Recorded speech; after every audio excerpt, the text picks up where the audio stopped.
Welcome to this comprehensive video on SAP PP, full end-to-end process in SAP ECC, from demand to production order.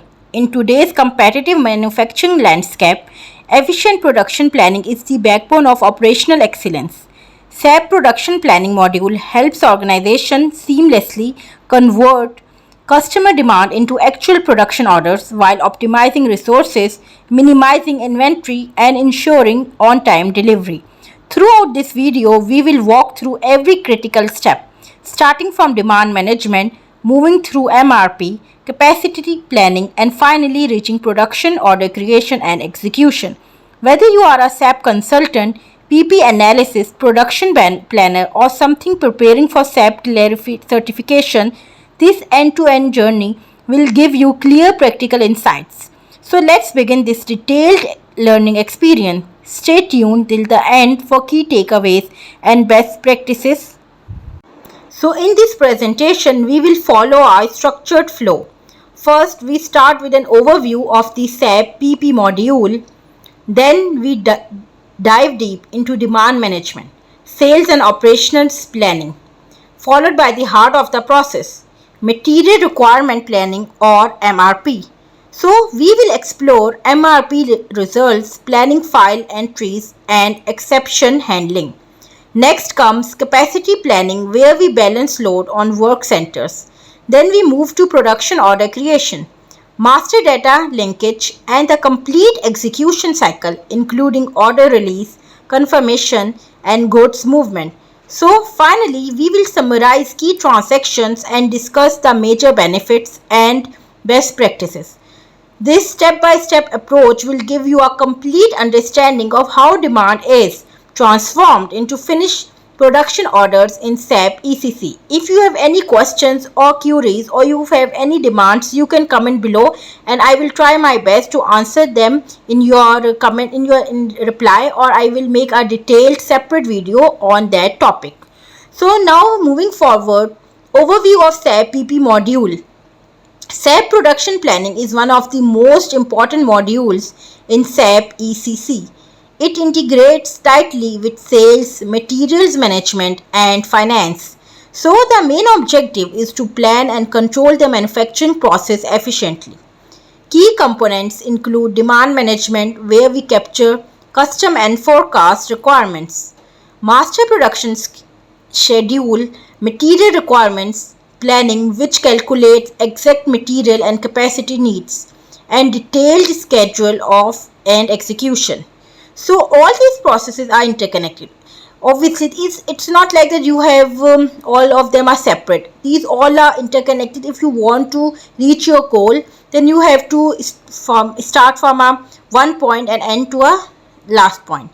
So a change in demand automatically triggers MRP, which then creates planned orders that are later converted into production orders. So this integration ensures real-time visibility and data accuracy across the organization. So you have to follow all these steps and see all the presentation to better understanding.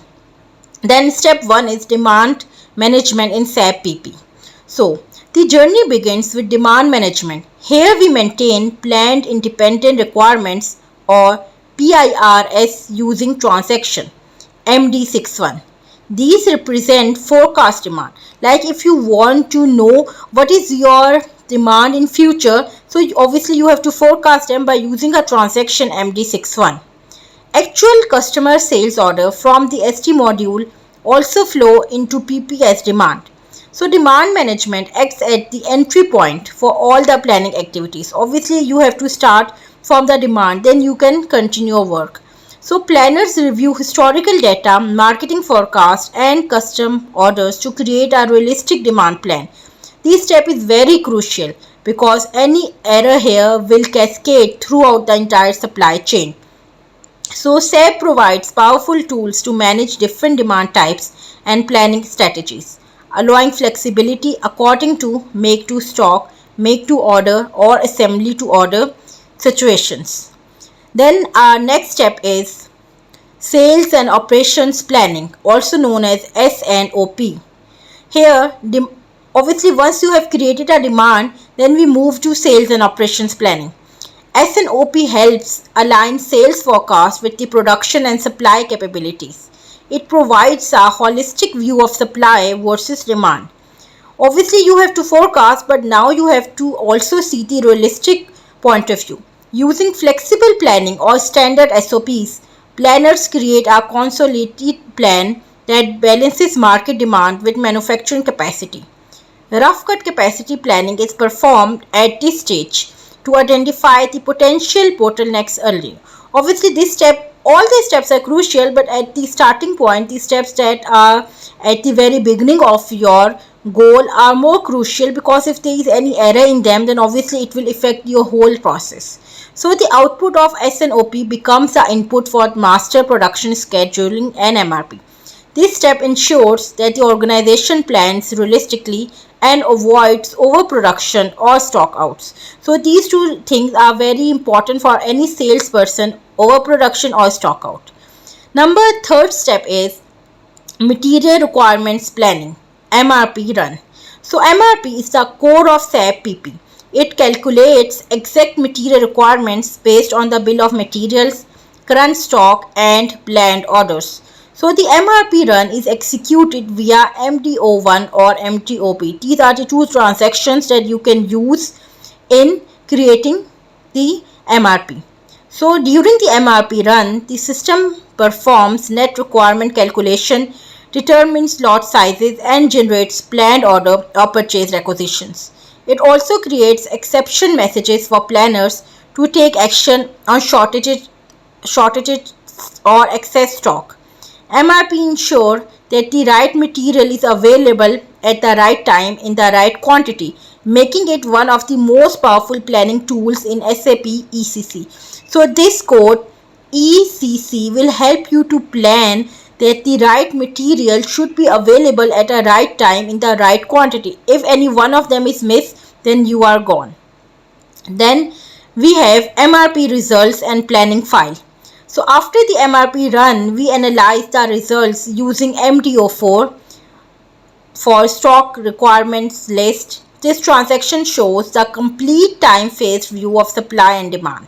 So this is very important and crucial command that you must know if you are in planning department or you want to move into planning department, because it will show the complete time phase view of supply and demand, the relation between supply and demand. So the planning file contains all materials relevant for MRP. Exception messages highlight issues like missing parts, delayed deliveries or excess stock. Planners regularly monitor these messages to keep the plan on track. This slide shows a typical MRP output with tables and charts that help planners quickly identify and resolve planning issues before converting planned orders into production orders. So you must know how to read a bar graph or a chart so you can know that which are the missing orders, which are on delay. Then we have step 4, that is capacity planning. So after material planning comes capacity planning, obviously. So this is a crucial step where we verify whether our work centers, machines and laborers resources have enough capacity to fulfill the production schedule generated by MRP. Obviously, it's not like you to get an order, you also have to fulfill the order and the production schedule. So we use transactions like CMO1 and CMO2 for capacity evaluation. The system display available capacity, required capacity and utilization percentages in both graphical and tabular formats. Overload situations are highlighted in red, while underutilized capacity is shown in different colors. So here we are using different colors so that it will help you to understand just by viewing. Then capacity leveling allows planner to manually or automatically shift orders, reschedule operations or add extra shifts to balance the load. Effective capacity planning prevents production delays, reduces bottlenecks and ensures optimal utilization of expensive machinery and resources. Then we have the production order creation. So once planning is finalized and capacity is confirmed, planned orders are converted into production orders using transactions like CO40 or CO 01. So these two transactions you should remember if you want to create a production order. So a production order is a formal instruction to the shop floor to manufacture a specific quantity of a material by a certain date. The system automatically copies data from the bill of materials and routing. It calculates operation times, component requirements, and planned cost. After creation, the production order goes through several statuses from created to released. And this conversion step is very important because it moves the order from the planning phase into the actual execution phase. Proper order creation ensures all the necessary information is available for production supervisors and workers. Okay, so there are many shortcuts and tips and tricks for SAP. So if you are interested in them, then you can go back to my channel and see the playlist for these one. Then next is production order components and master data components. So the production orders are heavily dependent on accurate master data. This includes the material master, which contains planning and production views, the bill of materials that defines the list of components, work centers that represent machines or production lines, and routing that defines the sequence of operations. When a production order is created, the system explodes the BOM and pulls the routing to determine exact component quantities and operation details. Any error in the master data can lead to incorrect material withdrawals, wrong operation sequences, or cost miscalculations. So you have to maintain a clean and up-to-date master data is therefore one of the most important responsibilities of the PP team for smooth production execution. So this is also a very good for interview question. If you want to know one thing for the production execution, you should know that you have to maintain clean and up to date data. Now moving towards to end-to-end production order execution. So the execution phase starts with order release. Once released, the warehouse team perform good issues against the production order to consume the required components. Operators that execute the operations and record confirmations using transactions CO11N or CO15. During confirmation, actual time taken, yield quantity, and scrap quantity are recorded. Upon completion of all operations, the finished goods are received into inventory through goods receipt. This complete cycle from order release to good receipt provides full traceability, accurate cost calculation, and real-time visibility into production progress. So SAP PP captures every moment and activity, helping management monitor efficiency and performance. Now key SAP PP transactions.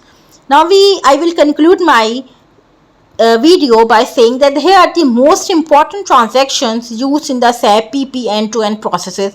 If you want to know all the details, then this video is a must for you. If you have skip any of them, then go back and see it again. And for demand planning, we use MD61 and MD62. Stock and requirement list is viewed in MD04.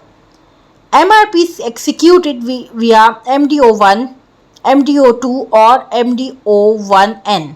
Capacity evaluation is done in CM01 and CM02.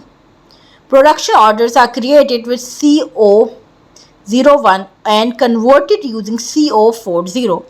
So order confirmation happens in CO11N and goods movement are posted via MIGO. So mastering these key transactions will significantly improve your efficiency as a production planner. These are the daily tools that help you to manage the entire journey from demand to finished production orders. So this slide, especially this slide, is a must for you. You have to save it. Then moving towards the benefits of SAP PP end-to-end processes. So implementing the SAP PP end-to-end processes delivers numerous benefits, such as reduced lead times, lower inventory carrying cost, improved on-time delivery performance, better resource utilization, and accurate product costing. So some best practices include running MRP on a daily basis, maintaining highly accurate master data, regularly monitoring and clearing exception messages, performing capacity leveling before order release, and ensure tight integration between PP, MM, and SD module. So organizations should also focus on continuous training of planners and periodic review of planning parameters. Following these practices helps to achieve maximum ROI from the SAP PP implementation. So also this slide is very best for you if you are want to move to production department, or you are giving any interview and you want to know the basics of this. Then this is the 6 things that you must keep in your mind. Lastly, I want to thank you for watching this detailed and comprehensive video on SAP PP full end-to-end process from demand to production order in SAP ECC. I hope this step-by-step explanation has given you clear clarity on how the entire processes works in real business situations. If you found this video useful, please subscribe to SAP Simplified tutorials and hit the like button. Share this video with your colleagues or friends who are learning SAP PP. Feel free to drop your questions, doubts, or suggestions in the comment section below. I will try to answer them as soon as possible. Stay tuned for more practical and in-depth SAP videos. Thank you once again for your valuable time. Keep learning, keep growing, and I will see you in the next video. Thank you.